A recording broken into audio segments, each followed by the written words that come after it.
সময় জিবরাইল ফারিস্তা চোখ ভরা পানি বুক ভরা বেদনা নিয়ে তিনি বলতে লাগলেন, করুণ স্বরে বলতে লাগলেন, ইয়া রাসূলুল্লাহ হাবিবাল্লাহ, আপনার বড় নাতি হযরত ইমাম হাসান রাদিয়াল্লাহু তাআলা আনহুকে আপনারই জালেম উম্মতেরা, আপনারই নিষ্ঠুর উম্মতেরা খেতে না দিয়ে, পান করতে না দিয়ে তাকে শহীদ করে দেবে। খেতে না দিয়ে, পান করতে না দিয়ে বিষ পান করিয়ে শহীদ করে দেবে। তিনি যখন বিষ পান করে শহীদ হয়ে যাবে, তার সারা শরীরটা সবুজ বর্ণের হয়ে যাবে। ইয়া রাসূলুল্লাহ হাবিবাল্লাহ, আপনার ছোট নাতি হযরত ইমাম হুসাইন রাদিয়াল্লাহু তাআলা আনহু, তাকে আপনারই জালেম উম্মতেরা, আপনারই নিষ্ঠুর উম্মতেরা খেতে না দিয়ে, পান করতে না দিয়ে কারবালা ময়দানে ভয়াবহ ফোরাত নদীর পানি আটকে দিয়ে কারবালা ময়দানে খেতে না দিয়ে, পান করতে না দিয়ে তাকে শহীদ করে দেবে। তিনি যখন শহীদ হয়ে যাবে, তার সারা শরীরটা লালে লাল হয়ে যাবে। হে তরুণ যুবকেরা, হে আমার বন্ধুরা, শুনে রেখে দিন বাবা, জেনে রেখে দেন। খুবই সংক্ষেপে বলবো, ছোট্ট করে আলোচনাটা করে দেব বাবা, একটুখানি মনোযোগ দিয়ে শুনবেন। এ টু জেড বলে দেব, পুরো সুহাদা হুজুরদের ঘটনাটা সংক্ষেপে বলবো, বাদ দিয়ে বলবো। ডিটেইলস যদি বলতে চাই ঘন্টার পর ঘন্টা সময় লেগে যাবে, অত সময় আমি আপনাদের মাঝখানে নেব না। ইন্টারনেটে আমার আলোচনা আছে প্রায় 2 থেকে 3 ঘন্টা, কারবালা হুজুরদের আলোচনা আছে, সুহাদা হুজুরদের আলোচনা আছে, আপনারা শুনে নেবেন। ভাইরা আমার, তরুণ যুবকেরা আমার, আজকে আমি সংক্ষেপে খুবই ছোট্ট করে এ টু জেড আলোচনাটা আপনাদের মাঝখানে করি। হে তরুণ যুবকেরা, আল্লাহর নবী 622 খ্রিস্টাব্দে মক্কা ছেড়ে মদিনা শরীফের দিকে হিজরত করেন। মদিনার আগের নাম ছিল ইয়াসরাব। দয়ার নবী হিজরত করার পরে মদিনার নামটা হয়ে গেল মদিনাতুল মুনাওয়ারা। মদিনা মানে হলো শহর, আর নূরওয়ালা, মুনাওয়ারা মানে নূরওয়ালা, জ্যোতির্ময় শহর। আমার নবীর কদম মোবারক পেয়ে ইয়াসরাবের নাম পাল্টে গিয়ে নূরওয়ালা মদিনা হয়ে গেল। হে তরুণ যুবকেরা, যেদিন আমার নবী মক্কা ছেড়ে মদিনায় হিজরত করেছিলেন, সেই দিন থেকে হিজরি সন শুরু হয়েছিল। হযরত ওমর ফারুক রাদিয়াল্লাহু তাআলা আনহু মুসলিম জাহান দ্বিতীয় খলিফা যখন হয়েছিলেন, তখন থেকে তিনি হিজরি গণনা সন, ভাই আমার হিজরি গণনা তারিখটা সেদিন থেকে তখন থেকে হিসাব শুরু করেছিলেন। আল্লাহর নবী হিজরত থেকে হিজরি গণনা সন শুরু হয়ে যায়, হিজরি বছর শুরু করা হয়। হে তরুণ যুবকেরা, হে আমার বন্ধুরা, আল্লাহর নবী হিজরত করার পরে মদিনা শরীফে যাওয়ার পরে তৃতীয় হিজরিতে, অর্থাৎ নবী যাওয়ার 3 বছর পর আল্লাহ রাব্বুল আলামিন আম্মা জান ফাতেমার কোলে একটা ঝলমলে নূরওয়ালা পুত্র সন্তান পাঠান। ওই পুত্র সন্তান শেরে খোদা আলীর ঘরকে আলোকিত করে। ওই সন্তানটার নাম হলো দয়ার নবী, নাম রাখলেন ইমাম হাসান। হে তরুণ যুবকেরা, দয়ার নবী আমার হাসান নাম রেখে দিলেন। বন্ধুরা আমার, তরুণ যুবকেরা, আমার আল্লাহর পক্ষ থেকে তাদের সবকিছু আগে আমার আল্লাহ নির্ধারণ করে দিয়েছিলেন। হে তরুণ যুবকেরা, তৃতীয় হিজরিতে ইমাম হাসান রাদিয়াল্লাহু তাআলা আনহুর জন্ম হলো। সেদিন দাইমা ছিলেন আসমা, সাদা কাপড়ে জড়িয়ে সুন্দর নূরওয়ালা চেহারা, নূরের বাচ্চা, চকচকে বাচ্চা, জ্যোতির্ময় বাচ্চাকে দয়ার নবীর কোলে দিলেন। দয়ার নবী আমার ইমাম হাসান হুজুরকে কোলে নিয়ে দয়ার নবী আমার বরকতের জন্য দোয়া চাইলেন।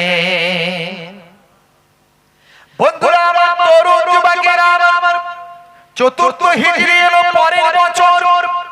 আবার ঠিক একইভাবে আমার রব্বুল আলামিন আল্লাহ তাআলা আম্মা জান ফাতেমাতুজ জোহরা রাদিয়াল্লাহু তাআলা আনহার ঘরকে আলোকিত করে আম্মা জানের কোলে হযরতে আলী মুর্তজার ঘরেতে আরেকটা নূরওয়ালা জ্যোতির্ময় আলোওয়ালা আল্লাহ সন্তান কলিজার টুকরা বাচ্চা বানালেন। ওই বাচ্চাটাকে এবারও দাইমা ছিলেন আসমা, আবার সাদা কাপড়ে জড়িয়ে আল্লাহর নবীর কাছে পেশ করা হলো। নবী আবার দয়ার নবী ছোট্ট বাচ্চাটিকে কোলে নিয়ে বরকতের দোয়া চাইলেন আর নাম রাখলেন হোসেন, নাম রাখলেন হযরতে হুসাইন।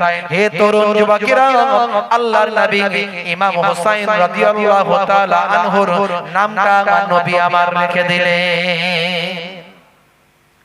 অনেক ঘটনা, বাচ্চারা ছোট থেকে বড় হয়, মদিনা শরীফে বড় হতে লাগলো। হে তরুণ যুবকেরা, হে আমার বন্ধুরা, বাচ্চারা ছোট থেকে বড় হতে লাগলো। বাবা একটু একটু করে বড় হতে লাগলো। নাতিদের নবী আমার বড় ভালোবাসতেন গো, বাচ্চাদের বড় প্যার নবী আমার করতেন। বাচ্চাদের ভালোবাসা আপনার আমার দায়িত্ব, এটা হলো নবীর দেখানো সুন্নাত। হে তরুণ যুবকেরা, এতটাই নবী আমার ভালোবাসতেন বাচ্চাদের, বাচ্চারা নবীর সঙ্গে এতটাই খোলামেলা ছিল, এতটাই নানার সঙ্গে তাদের খাতির ছিল। নবী আমার যখন সিজদায় যেতেন, নামাজে যখন সিজদায় যেতেন, বাচ্চারা পিঠে এসে বসে পড়ত। দয়ার নবী আমার তাড়াহুড়ো করে উঠতেন না, যাতে বাচ্চারা নিচে না পড়ে যায়। আস্তে আস্তে নবী আমার সিজদা থেকে মাথাটা তিনি তুলতেন। বন্ধুরা আমার, তরুণ যুবকেরা আমার, একদিনকার ঘটনা। হে তরুণ যুবকেরা, আল্লাহর নবী কয়েকদিন ক্ষুধার্ত অবস্থায় আছেন, খাবার কিছু নাই। মদিনার মানুষেরা অনাহারে দিন কাটায়, দয়ার নবীর কোনো খাবার নাই। হে তরুণ যুবকেরা, কোন মেহমান, কোন সাহাবী কোন তোহফা দিলে নবী তো পেতেন, কিন্তু সেই তোহফা দেওয়ার মতো কারো ক্ষমতা নাই। আর দয়ার নবী কারো কাছে হাতও পাততে পারবেন না। নবী খানদান কারো কাছে হাত পাতা নিষেধ, নবী খানদান কারো কাছে হাত পাততে পারেন না। হে তরুণ যুবকেরা, আমার আল্লাহর দরবারে যদি দোয়া চাইতেন, আমার আল্লাহ বলেছিলেন, হে আমার বন্ধু, আপনার কষ্ট আমি সহ্য করতে পারি না, আপনার দুঃখ আমি সহ্য করতে পারি না। আপনি যদি ধনী হতে চান, আপনি যদি ধন দৌলতের মালিক হতে চান, তাহলে আমি আল্লাহ আপনার জন্য মক্কার পাহাড় পর্বতগুলোকে, মদিনার পাহাড় পর্বতগুলোকে, এই আরবের পাহাড় পর্বতগুলোকে আমি আপনার জন্য সোনা রূপায় পরিণত করে দেব। সেদিন আমার নবী বলেছিলেন, না না না, আমার মাবুদ আল্লাহ, আমার সোনা আর রূপা পর্বত আমার চাই না, আমি ধনী হতে চাই না, আমি সম্পদশালী হতে চাই না। তার কারণ হলো কাল কিয়ামত পর্যন্ত আমার কোটি কোটি উম্মত উম্মতি আসবে, যারা বড় অসহায় হবে, যারা বড় দুঃখী হবে, যারা বড় গরীব হবে, যারা বড় দরিদ্র হবে, যারা অনাহারে অনাহারে দিনটা কাটাতে লাগবে। সেদিন যদি আমি ধন দৌলতের মালিক হয়ে যাই, সম্পদশালী হওয়া হয়, তাহলে আমার উম্মতেরা কিভাবে বাঁচতে পারবে, কিভাবে তারা সবর করতে পারবে? তারা গরিবী নিয়ে তারা চিন্তা করবে। আমার নবীও গরিব ছিলেন, এটা তাদের জন্য সান্ত্বনা হয়ে যাবে। জোরে হবে না, জোরে হবে না। খুব সংক্ষেপে বলছি, নবী থেকে শুরু করেছি, বুঝতে পারছেন? ইমাম হুসাইনের শাহাদাত দিয়ে বন্ধ করব, শেষ করব খুবই সংক্ষেপে। তা বলে ভাববেন না 3 ঘন্টা ওয়াজ করব, না না না। এই কারবালার ঘটনা যদি শুরু করা হয় 3 ঘন্টা নয়, 5 ঘন্টা লাগবে মিনিমাম 5 ঘন্টা লাগবে। হে তরুণ যুবকেরা, হে আমার বন্ধুরা, আল্লাহর নবী মদিনা শরীফে বড় ক্ষুধার্ত। নবী আমার কয়েকদিন পর্যন্ত শুকিয়ে আছেন, অনাহারে দিন কাটাচ্ছেন। কারো কাছে হাত পাততে পারেন না, কোন নাজরানা তোহফাও তিনি পান না, কারণ সকলের মধ্যে গরিবী ভর করেছে। ভাই আমার দুর্ভিক্ষ দেখা দিয়েছে, গরিবী অবস্থা হয়েছে। হে তরুণ যুবকেরা, হে আমার বন্ধুরা, শুনে রেখে দিন বাবা, জেনে রেখে দিন বাবা, আল্লাহর নবী চিন্তা করলেন, কয়েকদিন বড় ক্ষুধার্ত, আর সহ্য করতে পারি না, আর থাকতে পারি না। দেখি একটু বেটি ফাতেমার বাড়িতে যাই, ফাতেমার বাড়িতে গিয়ে দেখি যদি তার বাড়িতে কিছু খাবার খাবার দাবার পাওয়া যায়, তার বাড়িতে যদি কোনো আহারের ব্যবস্থা হয়, এই চিন্তা ভাবনা নিয়ে রাহমাতুল লিল আলামিন দয়ার নবী সরকারে দো জাহান আপনার আমার আখিরি জামানার পয়গম্বর নূর নবী চলতে লাগলেন। বেটি ফাতেমার বাড়িতে গিয়ে দরজা থেকে আওয়াজ দিলেন, ভাই হাসান, ভাই হাসান, ভাই হাসান, ভাই হাসান, ভাই হুসাইন, ভাই হুসাইন, ভাই হুসাইন। আল্লাহর নবী নাতিদের আওয়াজ দিতে লাগলেন, কিন্তু নাতিদের কোনো সারা শব্দ পাওয়া গেল না। বেটি ফাতেমা আওয়াজ দিলেন, আব্বা জান আসেন, আসেন আব্বা জান, আব্বা জান আসেন, আসেন। দয়ার নবী জিজ্ঞাসা করেন, আমার নাতি ভাইরা গেল কোথায়? আমার নাতি ভাইরা গেল কোথায়? বলে, আব্বা জান আর বলবেন না, বাড়িতে এক দানাও খাবার নাই, বাড়িতে এক দানাও খাবার নাই।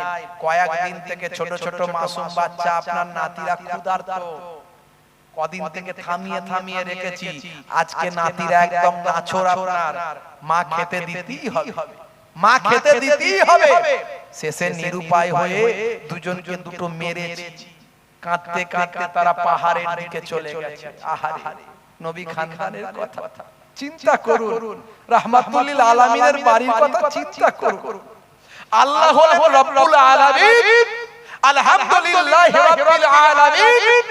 আর আমার আপনার নবী, ওয়া আরসালনাকা ইল্লা রাহমাতাল লিল আলামিন। আল্লাহ হলেন রব্বুল আলামিন আর নবী হলেন রাহমাতুল লিল আলামিন। সেই রাহমাতুল লিল আলামিনের বাড়ির অবস্থা চিন্তা করেন। আহারে আমাদের বাড়িতে একটু অভাব দেখা দিলে আমরা পেরেশান হয়ে যাই। আর দেখুন তো, চিন্তা করুন, নবী আমার গিয়েছিলেন বেটি ফাতেমার বাড়িতে যদি একটু খাবার পাওয়া যায়। আচ্ছা, এরপরে কি আর জিজ্ঞাসা করতে পারবেন নবীজি যে হ্যাঁ গা বেটি ফাতেমা কিছু খাবার আছে?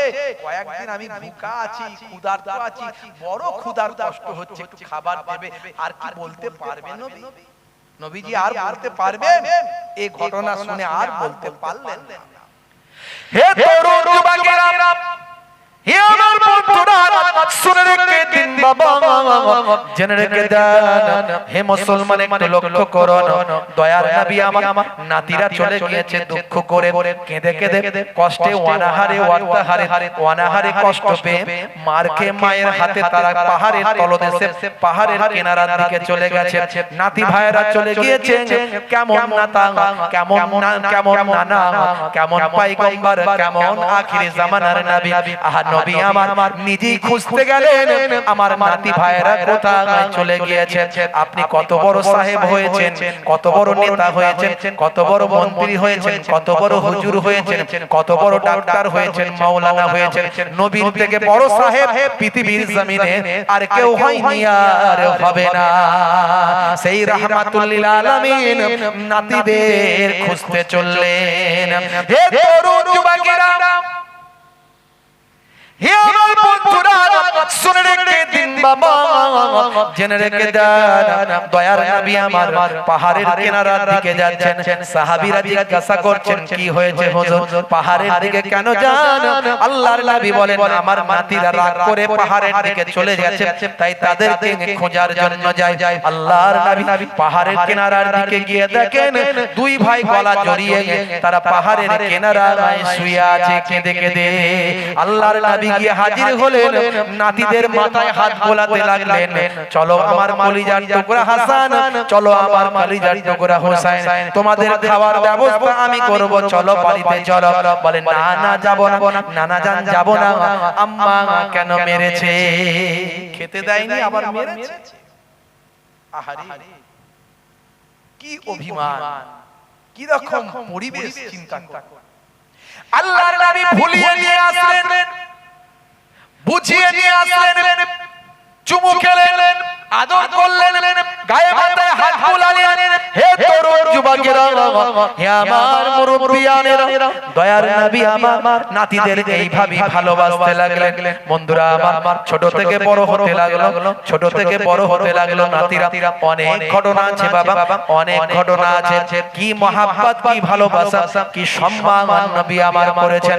হে তরুণ যুবকেরা, হে আমার মুরব্বিয়ানেরা, শুনে রেখে দিন বাবা, জেনে রেখে দিন বাবা, বাবা দয়ার নবী রাহমাতুল লিল আলামিন পায়াবার দরবারে বসে থাকতেন নবীর একজন সাহাবী ছিলেন নাম হলো হযরতে দাহিয়াতুল কালবি এই সাহাবী নবীর একজন সাহাবী ছিলেন বাবা হে তরুণ যুবকেরা এই সাহাবী ছিলেন কুফফারদের সরদার ইসলাম আসার আগে ইসলাম কমপ্লিট হওয়ার আগে দয়ার নবী ভাই আমার ইসলামের প্রচার প্রসার ঘটানোর আগে আইয়ামে জাহিলিয়াতের যুগে মানুষ কন্যা সন্তান হলে জ্যান্ত হত্যা করে ফেলত দাহিয়াতুল কালবি গোত্রের নেতা তাই গোত্রের মানুষেরা কন্যা সন্তান হত্যা করার জন্য ওই নেতার হাত দিয়ে তারা হত্যা করত এরকম একটা বিরাট ঘটনা আছে আমি দাহিয়াতুল কালবির ঘটনার দিকে যাচ্ছি না দাহিয়াতুল কালবি জীবনে 60 থেকে 70 খানা জ্যান্ত কন্যা সন্তান নিজের হাতে হত্যা করেছিল কন্যা সন্তান তৎকালীন যুগে মানুষ হত্যা করত তার কারণ হলো কন্যা বড় হলে তাকে বিবাহ দিতে হবে জামাইয়ের কাছে সম্মান নষ্ট হবে এই তাদের অহংকার তাকাব্বুরির জন্য তারা কন্যা সন্তানের জন্ম হলেই তাকে হত্যা করে ফেলত হে তরুণ যুবকেরা হে আমার বন্ধুরা শুনে রেখে দিন বাবা জেনে রেখে দেন এমন কি দাহিয়াতুল কালবি ওই সাহাবী বাবা তিনি তিনার নিজের সন্তানটিকেও নিজের কন্যাটিকেও নিজে হাতে জ্যান্ত হত্যা করেছিলেন বাবা বন্ধুরা আমার যখন তার অনুভব হয়েছে ইহসাস যখন হয়েছে বাবা এটা আমি অন্যায় করেছি তখন দয়ার নবীর হাতে হাত দিয়ে তওবা করে ঈমানের কালেমা তিনি পড়ে নিয়েছেন আল্লাহর নবী দাহিয়াতুল কালবির জিন্দেগি শুনে নিজে কেঁদেছিলেন সাহাবীও কেঁদেছিলেন রাসূলও কেঁদেছিলেন অনেক লম্বা ঘটনা আমি সেটা বলতে গেলে অনেক সময় চলে যাবে হে তরুণ যুবকেরা নবীর সাহাবী হযরত দাহিয়াতুল কালবি ঝরঝর করে কেঁদেছিলেন ইয়া রাসূলুল্লাহ হাবিবাল্লাহ আমার গুনাহকে আল্লাহ maaf করবেন নবী আমার চুপ করেছিলেন কোনো জবাব দেননি নবী আমার উত্তর দিতে পারেননি তখন তোমার গুনাহ আল্লাহ maaf করবেন কিনা এত বড় পাপ এত বছর ধরে পাথরের ইবাদত করেছো এত বছর ধরে তুমি পাথরের ইবাদত করেছো আর এতগুলো জীবন্ত কন্যা সন্তানকে নিজে হাতে দাফন করেছো এমন কি নিজের কন্যা সন্তানটিকে নিজের ফুটফুটে কন্যা সন্তানটিকে নিজে হাতে হত্যা করেছো তোমার গুনাহ maaf হবে কিনা আমি বলতে পারি না নবী আমার চুপ করে আছেন হে তরুণ যুবকেরা ইয়া আমার বন্ধুরা এমন সময় ফেরেশতা জিবরাইল আলাইহিস সালাম দয়ার নবীকে এসে সালাম দিয়ে বললেন ইয়া রাসূলুল্লাহ হাবিবাল্লাহ আপনার সাহাবী আগে ইসলামের বাইরে ছিল মুসলমানের খাতা থেকে তার নামটা ছিল না সে তখন অন্যায় করেছে না জানার কারণে এখন সে ঈমান এনেছে জানতে পেরেছে এখন সে তওবা করেছে ইন্নাল ইসলাম ইয়াহদিমু মা কানা কাবলাহু দয়ার নবী বলেন ইসলাম মিটা দেতা হে আগলে গুনাহ কো আল্লাহর নবী বললেন ফেরেশতা জিবরাইল আলাইহিস সালাম খবর দিয়েছে ও বাবা দাহিয়াতুল কালবি আমার আল্লাহ তোমার পূর্বের জীবনের জিন্দেগীর গুনাহগুলো maaf করেছে জোরে হবে না আর একটু জোরে হবে না সেই সাহাবী আল্লাহর নবীর এমন আশিক ছিলেন প্রায় নবীর দরবারে আসতেন প্রায় নবীর দরবারে আসতেন আর যখন আসতে বাচ্চাদের জন্য একটু কি নিয়ে আসতেন খাবার নিয়ে আসতেন বাচ্চাদের জন্য একটু খাবার নিয়ে আসতেন দয়ার নবীর আমার নাতিদের জন্য একটু খাবার নিয়ে যায় আমার মনে আছে যখন আমি ছোট ফুরফুরা শরীফে নানা বাড়িতে থাকতাম আম্মা জান ওখানে থাকতেন নানা জান যখন জলসায় যেতেন আপনারা মুরব্বি মানুষরা মনে থাকবে তখন তো এত জলসা ছিল না এত বিশাল ভাবে এই রকম লাইটিং করে এরকম মাইক দিয়ে এরকম ভাবে হতো না তখন একটা এলাকায় একটা জলসা হতো 10টা এলাকার লোক আসতো সারা রাত ধরে জলসা হতো বেলা পর্যন্ত জলসা হতো নানা জান হুজুর পীর কেবলা যখন যেতেন একসঙ্গে 3টে 4টে 5টা গাড়ি নিয়ে যেতেন বুঝতে পারছেন নানা জান যখন বাড়িতে ফিরতেন তখন আমি ছোট আর আমার ছোট থেকে একটু অভ্যাস ছিল আম্মা শিখিয়ে দিয়েছিলেন তোমার নানা জান এলে একটু তাকবীর দেবে দেখবে কাজ হবে আর সত্যি কাজ হতো, তাকবীর দিলেই কাজ। নানা জানের চোখে পড়ে যেতাম, কে তাকবীর দিচ্ছে রে? না আপনার নাতি তাকবীর দিচ্ছে। মোহে বললাম, ও আচ্ছা এদিকে এসো, এদিকে এসো। পকেটে ছিল 5 টাকা, 2 টাকা, 1 টাকা, দিয়ে দিল, ওটাই লাভ। তাকবীর দিলেই মালকড়ি পাওয়া যেত, বুঝতে পারছেন? হে তরুণ যুবকেরা, হে আমার বন্ধুরা, শুনে রেখে দিন বাবা, জেনে রেখে দেন। হে মুসলমান, একটু লক্ষ্য করুন বন্ধুরা, আমার তরুণ যুবকেরা, আমার আল্লাহর নবী ওই সাহাবী বাবা, নাম হলো হযরতে দাহিয়াতুল কালবি। ওই দাহিয়াতুল কালবি সাহাবী যখন দয়ার নবীর দরবারে যখন আসতেন, ইমাম হাসান আর ইমাম হুসাইন রাদিয়াল্লাহু তাআলা আনহুমা হুজুরদের জন্য একটু খাবার নিয়ে আসতেন। হে তরুণ যুবকেরা, হে আমার বন্ধুরা, বাচ্চাদের সঙ্গে এমন মহব্বত, বাচ্চাদের সঙ্গে এমন খাতির হয়েছিল, বাচ্চাদের সঙ্গে এমন লাগোটা হয়ে গিয়েছিল, যেদিন খাবার দিতে ভুলে যেত সেদিন বাচ্চারা সাহস করে দুই ভাই দুই পকেটে গিয়ে হাত গলিয়ে খাবারটা বের করে নিতেন। এইভাবে চলতে লাগলো। হে তরুণ যুবকেরা, হে আমার বন্ধুরা, শুনে রেখে দিন বাবা, জেনে রেখে দিন বাবা, ভাই আমার দোস্ত আমার, একদিনকার ঘটনা দেখা যায়, হযরতে ফেরেশতা জিবরাইল আলাইহিস সালাম দাহিয়াতুল কালবি ওই সাহাবীর চেহারা ধরে দয়ার নবীর খিদমতে এসেছেন। মনে রাখবেন বাবা, জিন এবং ফেরেশতারা যে কোনো সময় যে কোনো রূপ ধারণ করতে পারে। জিন এবং ফেরেশতারা যে কোনো সময় যে কোনো রূপ ধারণ করতে পারে। ফেরেশতা জিবরাইল আলাইহিস সালাম সাহাবীর চেহারা ধরে রাসূলের দরবারে এসেছে। হে তরুণ যুবকেরা, হে আমার বন্ধুরা, শুনে রেখে দিন বাবা, জেনে রেখে দেন। এমন সময় সাহাবীর চেহারা ধরে যখন দয়ার নবীর দরবারে যখন এসেছেন, বাচ্চারা চিন্তা করছে আজকে মনে হয় নানা জানের ওই সাহাবী খাবার দিতে আমাদের ভুলে গেছে। যেদিন খাবার দিতে ভুলে যাই সেদিনে আমরা তো পকেট থেকে বের করে নিই হযরত ইমাম হাসান, হযরত ইমাম হুসাইন রাদিয়াল্লাহু তাআলা আনহুমা, দুইজন ছোট ছোট বাচ্চা, 5 বছর 6 বছর করে বয়স, দুই ভাই মিলে যুক্তি করে নিয়ে সেই সময় টুক টুক টুক টুক করে গিয়ে রাসূলের সামনে বসে আছেন ফেরেশতা জিবরাইল আলাইহিস সালাম। দুই ভাই দুই পকেটে হাতটা সোজা গলিয়ে দিয়েছেন।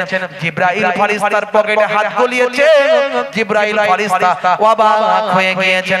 মানুষের সূরাতে দাহিয়াতুল কালবির চেহারায় আল্লাহর নবীর সামনে বসে আছেন। অবাক হয়ে গিয়ে দয়ার নবীর দিকে বলতে থাকেন, ইয়া রাসূলুল্লাহ, হাবিবাল্লাহ, বাচ্চারা কি আমার পকেটে হাত গলাচ্ছে, কি এমন জিনিস খুঁজছে? আল্লাহর নবী বললেন, ভাই জিবরাইল, কিছু মনে করবেন না, আপনি আল্লাহর জালিল ও কদর সম্মানীয় ফেরেশতা, বাচ্চারা তো আপনাকে চেনে না। আর আজকে আপনি যে পোশাক, যে চেহারা, যে সূরাতে এসেছেন, এটা আমার একজন সাহাবীর চেহারা ধরে এসেছেন। আর ওই সাহাবীর সঙ্গে বাচ্চাদের বিরাট সম্পর্ক। এলেই খাবার নিয়ে আসে, আর দিতে দেরি হলে বাচ্চারা পকেটে হাত গলায়। আর আজকে আপনি এসেছেন সেই চেহারা ধরে, বাচ্চারা তো আর বোঝে না, তারা মনে করেছে নানা জানের ওই সাহাবী এসেছেন, খাবার দিচ্ছে না, পকেটে হাত গলিয়েছে। কিছু মনে করবেন না, আপনি আল্লাহর এত বড় গুরুত্বপূর্ণ ফেরেশতা জিবরাইল আলাইহিস সালাম, সমস্ত নবীদের কাছে আপনি ওহী নিয়ে এসেছেন। কত মর্যাদা আল্লাহ আপনার দিয়েছেন, অথচ বাচ্চারা তো জানে না। হে তরুণ যুবকেরা, হে আমার বন্ধুরা, শুনে রেখে দিন বাবা, জেনে রেখে দেন। ফেরেশতা জিবরাইল আলাইহিস সালাম আল্লাহর নবীকে বললেন, ইয়া রাসূলুল্লাহ, হাবিবাল্লাহ, একটুখানি বাচ্চাদের থামিয়ে রাখুন, আমি এখনি যাব আর আসব। আল্লাহর নবীর কাছ থেকে ফেরেশতা জিবরাইল আলাইহিস সালাম তিনি গায়েব হয়ে গেলেন। কয়েক মুহূর্তের মধ্যে চলে গেলেন, কয়েক মুহূর্তের মধ্যে এসে হাজির হলেন। এসে হাজির হয়ে টাটকা কিছু ফল নিয়ে আল্লাহর নবীর নুরানি হাতেতে দিয়ে দিলেন। নুরওয়ালা হাতেতে দিয়ে বললেন, ইয়া রাসূলুল্লাহ হাবিবাল্লাহ, আজকে আপনি বাচ্চাদের কোলে বসিয়ে দুই বাচ্চাকে আপনি খাবারটা খাওয়াতে থাকবেন, আর আমি জিবরাইল ফেরেশতা আমি বাচ্চাদের খাবার খাওয়াবো, দেখতে থাকবো। তাই হলো আল্লাহর নবী হযরতে ইমাম হাসান ইমাম হুসাইন রাদিয়াল্লাহু তাআলা আনহুমা হুজুরদের ডাকলেন, ও নাতিরা নানু ভাই, এদিকে এসো, এদিকে এসো, এসো এসো, তোমরা খাবার খুঁজছিলে, খাবার দেওয়া হয়েছে, খাবার নিয়ে আসা হয়েছে, এসো এসো। কোলে বসালেন, দুই ভাইকে দুই জানুতে বসালেন, টুক টুক করে আঙ্গুরগুলো টুক টুক করে খাওয়াতে লাগলেন। ফেরেশতা জিবরাইল আলাইহিস সালাম বিভোর হয়ে সামনে বসে বসে এক দৃষ্টিতে দেখতে লাগলেন। আল্লাহর নবী বলেন, ভাই জিবরাইল, আপনি এভাবে এক দৃষ্টিতে দেখছেন, ব্যাপারটা কি? বলে, হুজুর বেয়াদবি নেবেন না, আমি বাচ্চাদের আল্লাহ কত সম্মান দিয়েছে লক্ষ্য করছি, এই বাচ্চাদের আল্লাহ কত ইজ্জত দিয়েছে লক্ষ্য করছি। এই বাচ্চারা দুনিয়ার জমিনে বসে আখেরি জামানার পয়গম্বরের কোলে বসে আল্লাহর জান্নাতের টাটকা তাজা ফল দুনিয়াতে খাচ্ছে। জোরে হবে না? আরে জোরে হবে না? কি সম্মান আল্লাহ দিয়েছে, রাসূলের নাতিদের কি মর্যাদা আল্লাহ দিয়েছেন। হে তরুণ যুবকেরা, হে আমার বন্ধুরা, শুনে রেখে দিন বাবা, জেনে রেখে দেন। হে মুসলমান, একটু লক্ষ্য করুন, একটুখানি খেয়াল করুন বাবা বন্ধুরা আমার, শুনে রেখে দেন। হযরতে জিবরাইল ফেরেশতা বললেন, তবে ইয়া রাসূলুল্লাহ হাবিবাল্লাহ, বাচ্চাদের জন্য দুটো দুঃখজনক কথা আছে, দুটো দুঃসংবাদ আছে। কি দুঃসংবাদ ভাই জিবরাইল? এমন সময় জিবরাইল ফেরেশতা চোখ ভরা পানি, বুক ভরা বেদনা নিয়ে তিনি বলতে লাগলেন, করুণ স্বরে বলতে লাগলেন, ইয়া রাসূলুল্লাহ হাবিবাল্লাহ, আপনার বড় নাতি হযরত ইমাম হাসান রাদিয়াল্লাহু তাআলা আনহুকে আপনারই জালেম উম্মতেরা, আপনারই নিষ্ঠুর উম্মতেরা খেতে না দিয়ে, পান করতে না দিয়ে তাকে শহীদ করে দেবে। খেতে না দিয়ে, পান করতে না দিয়ে বিষ পান করিয়ে শহীদ করে দেবে। তিনি যখন বিষ পান করে শহীদ হয়ে যাবে, তার সারা শরীরটা সবুজ বর্ণের হয়ে যাবে। তারই জন্য আমার আল্লাহ তাআলা জান্নাতের ভিতরে আপনার বড় নাতির জন্য একটা সবুজ বর্ণের বালাখানা রেখে দিয়েছেন। তবে হ্যাঁ, আমার আল্লাহ আপনার বড় নাতির তাকদীরে এটা লিখে দিয়েছেন আর বলে দিয়েছেন, আল্লাহ জানিয়ে দিয়েছেন, আপনি নাসাবারি করবেন না, নাশুকরি করবেন না, ধৈর্য হারা হয়ে যাবেন না, নাসাবারি করবেন না। কারণ কাল কিয়ামতের দিনে আপনার নাতিদের দেখিয়ে আপনি আপনার কোটি কোটি গুনাহগার উম্মতিদের নাজাত করাতে পারবেন। জোরে হবে না? জোরে হবে না? হে তরুণ যুবকেরা, ফেরেশতা জিবরাইল আলাইহিস সালাম বললেন, আপনার ছোট নাতির তাকদীরে কি আল্লাহ লিখেছেন শুনুন। ইয়া রাসূলুল্লাহ হাবিবাল্লাহ, আপনার ছোট নাতি হযরত ইমাম হুসাইন রাদিয়াল্লাহু তাআলা আনহু, তাকে আপনারই জালেম উম্মতেরা, আপনারই নিষ্ঠুর উম্মতেরা খেতে না দিয়ে, পান করতে না দিয়ে কারবালা ময়দানে সাফায়াবার ফোরাত নদীর পানি আটকে দিয়ে কারবালা ময়দানে খেতে না দিয়ে, পান করতে না দিয়ে তাকে শহীদ করে দেবে। তিনি যখন শহীদ হয়ে যাবে, তার সারা শরীরটা লালে লাল হয়ে যাবে। ফোরাত নদীর পানি সাপে খাবে, ব্যাঙে খাবে, পশু পাখি খাবে, দুশমনে খাবে, নবী বংশকে পানি পান করতে দেওয়া হবে না। আহলে বায়াতকে পানি পান করতে না দিয়ে শহীদ করে দেবে। তিনি যখন শহীদ হয়ে যাবে, তার সারা শরীরটা লালে লাল হয়ে যাবে।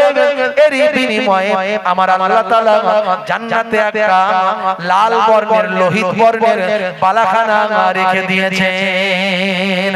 ইয়া রাসূলুল্লাহ হাবিবাল্লাহ, আপনি নাশাবারি করবেন না, ধৈর্য হারা হবেন না, আপনার নাতিদের জানিয়ে দেবেন, পরিবারের সবাইকে জানিয়ে দেবেন, নাশাবারি যেন না করে, ধৈর্য হারা যেন না হয়ে যায়। কারণ কাল কিয়ামতের দিনে হাসরের ময়দানে কোটি কোটি গুনাহগার উম্মতকে আপনার নাতিদের দেখিয়ে নাজাত করাতে পারবে। হে তরুণ যুবকেরা, হযরত জিবরাইল ফেরেশতা চলে গেলেন। দয়ার নবী আমার চোখ ভরা পানি, বুক ভরা বেদনা। আল্লাহর নবী সবর করলেন, ধৈর্য ধারণ করলেন। আম্মা জান ফাতিমা তুজ-জোহরা রাদিয়াল্লাহু তাআলা আনহার কাছে খবরটা গেল। আম্মা জান ফাতিমা তুজ-জোহরা রাদিয়াল্লাহু তাআলা আনহা সেই সময় ছুটে ছুটে পাগলিনীর মতো জননী মা, গর্ভধারিণী মা সন্তানের এই রকম মৃত্যুর খবর শুনে, সন্তানের এই রকম শাহাদাতের খবর শুনে মা আমার বিচলিত হয়ে গেলেন। ছুটে এসে আল্লাহর নবীর কাছে এসে হাজির হলেন। আব্বা জান, আব্বা জান, আব্বা জান, ফেরেশতা জিবরাইল কি এমন সংবাদ দিয়ে গেল, কি খবরটা আপনাকে দিয়ে গেল? আমার সন্তানদের জন্য এমন কি সংবাদ দিয়ে গেল? আমার সন্তানেরা এমন কি করবে যার জন্য আপনার জালেম উম্মতেরা আমার সন্তানদের নিষ্ঠুরভাবে শহীদ করবে? আমি ফাতেমা তোমার ও পিতামহ, কি কথা আমায় তুমি শোনালে? আমি ফাতেমা তোমার ও পিতামহ, কি কথা আমায় তুমি শোনালে? করবে কি ভুল নাই যার মাসুল হাসান হুসাইনের জীবনে, হাসান হুসাইনের জীবনে, ও হাসান হুসাইনের জীবনে, হাসান হুসাইনের জীবনে। হে তরুণ যুবকেরা, আল্লাহর নবী বললেন, বেটি ফাতেমা ধৈর্য হারা হয়ে যেও না, সবর করো। আমার আল্লাহ জানিয়ে দিয়েছেন কাল কিয়ামতের দিনে হাসরের ময়দানে তোমার সন্তানদের, তোমার কলিজার টুকরা নাতিদের দেখে আমি কাল কিয়ামতের দিনে আমার কোটি কোটি গুনাহগার উম্মত উম্মতীদের নাজাত করাতে পারব। আল্লাহুম্মা সাল্লি আলা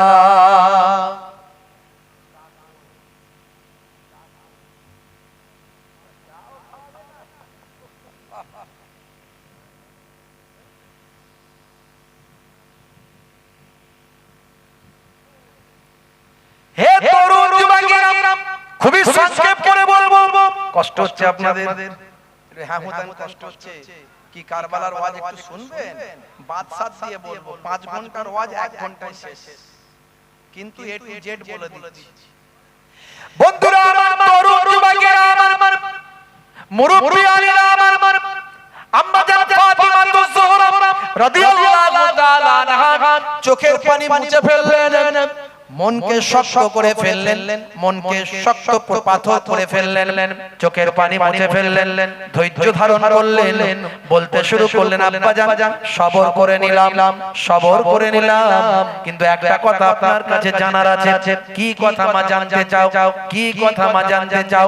আল্লাহর নবীকে বলেন, আব্বা জান, আব্বা জান, আব্বা জান, যেদিন আমার সন্তানদের উপরে কঠিন মুসিবতটা হাজির হবে আব্বা জান, সেই সময় আপনি তাদের নানা জান হায়াতে থাকবেন।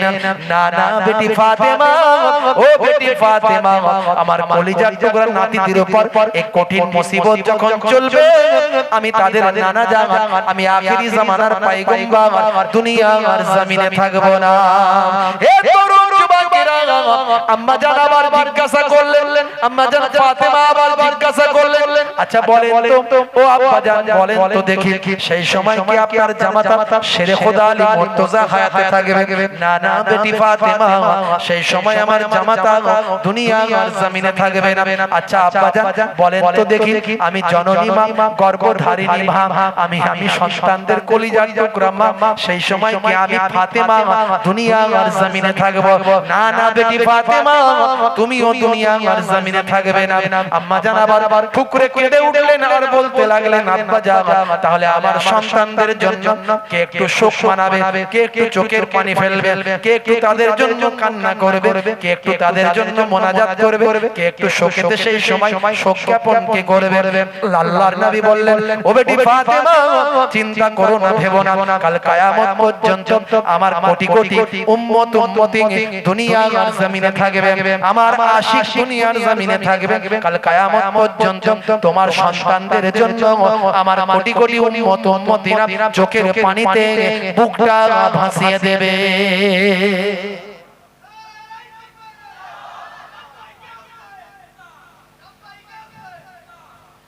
হে তরুণ যুবকেরা, হে আমার বন্ধুরা, শুনে রেখে দিন বাবা, জেনে রেখে দেন। তাই মুহররম মাস যখন আসে, মুহররম মাসে মানুষ ইমাম হাসান ইমাম হুসাইনকে ভালোবেসে তারা দান করতে থাকে, সাদকা করতে থাকে, বেশি বেশি তেলাওয়াত করতে থাকে, বেশি বেশি রোজা রাখতে থাকে, বেশি বেশি ভাই আমার নামাজটা পড়তে থাকে, ইমাম হাসান ইমাম হুসাইন হুজুরদের আলোচনা করতে থাকে, তাদের আদর্শকে মাথায় নিয়ে চলার প্রতিজ্ঞা করতে থাকে, তাদের জীবন জিন্দেগির আলোচনা শুনতে থাকে। ইমাম হাসান ইমাম হুসাইন কারবালা হুজুরদের শোহাদা হুজুরদের জন্য চোখের পানিতে বুকটা ভাসিয়ে দেয়।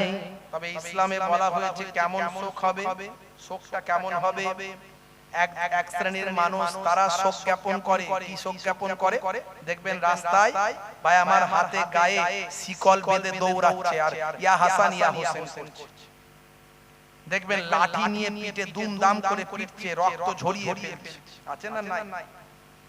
আবার দেখবেন তবলা বাজাচ্ছে, ঢোল বাজাচ্ছে, ডিজে বাজাচ্ছে, দেখবেন আবার দেখবেন গায়ে রক্ত বের করছে, নিজের শরীর কেটে রক্ত বের করে ফেলছে, এরকম করছে।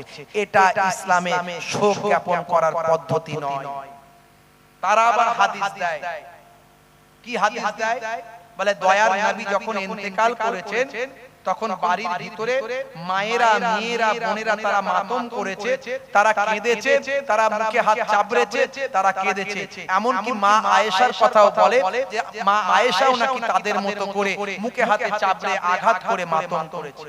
এখন দেখতে হবে হাদিসটা কতটা সহিহ, হাদিসের রাবি কতটা সহিহ, হাদিসের অনেক ভাগ আছে, হাদিসের অনেক সোর্স আছে, সানাদ আছে, হাদিসের মধ্যে জাল আছে, মাউজু আছে, সহিহ আছে, হাসান আছে, বিভিন্ন হাদিসের ভাই আমার স্টেজ আছে, জানতে হবে। কিন্তু একেবারে সিয়াসিতা হাদিস, যে হাদিসকে পৃথিবীর সমস্ত আলেমরা বলেছেন সহিহ, এখান থেকে এরকম কোনো পাওয়া যাবে না যে কেউ মারা গেলে তাকে মুখে হাতে চাপড়াতে হবে, বুকে আঘাত করতে হবে, রক্ত বের করা যাবে, এমন কোন সহিহ হাদিস আপনি পাবেন না। বরং বুখারী শরীফ এবং মুসলিম শরীফের হাদিসের মধ্যে এসেছে আল্লাহর নবী বলছেন, আমি ওই ব্যক্তি থেকে নয় যে কেউ মারা গেলে মাথা মুন্ডন করে ফেলে এবং বুক চাপড়ায়, কাপড় ছিঁড়ে ফেলে, এই রকম মানুষদের থেকে আমি নবী এদের দলে নয়, এরা আমার দলে নয়। এই রকম কেউ মারা গেলে বুক চাপড়ানো নিষেধ, মুখ চাপড়ানো নিষেধ, রক্ত বের করা নিষেধ। একেবারে আহলে সুন্নাহ ওয়াল জামাতের আলেমরা সকলে একমত। তাই আমরা শোক জ্ঞাপন করব, চোখের পানি ফেলবো, মোনাজাত করব, কাঁদবো তাদের জন্য, বুঝতে পারছেন? তাদের জন্য তেলাওয়াত করব, তাদের জন্য সওয়াব-রেসানি করব, তাদের জন্য মানুষকে খাওয়াবো, দান করব, মেহমানদারি করাবো, গরিব দুস্থদের দেব। ইমাম হুসাইন ইমাম হাসান হুজুরদের শোহাদা কারবালা হুজুরদের নিয়ে আলোচনা করব, তাদের জীবন জিন্দেগিকে নিজেদের জীবনে বাস্তবায়িত করব। এইভাবে আমরা শোক জ্ঞাপন করব। ভালো করে বুঝবেন বাবা আমার, তরুণ যুবকেরা আমার, মুরব্বিয়ানেরা আমার, যদি ইমাম হুসাইন হুজুর ইন্তেকালের পরে যদি রক্ত বের করা জায়েজ হতো, তাহলে আমাদের নবী ইন্তেকালের পরে তাহলে জায়েজ কেন হতো না? আমাদের নবী ইন্তেকালের দিনে তাহলে তো আরো বেশি মানুষ রক্ত ঝরাবার কথা, ঠিক না?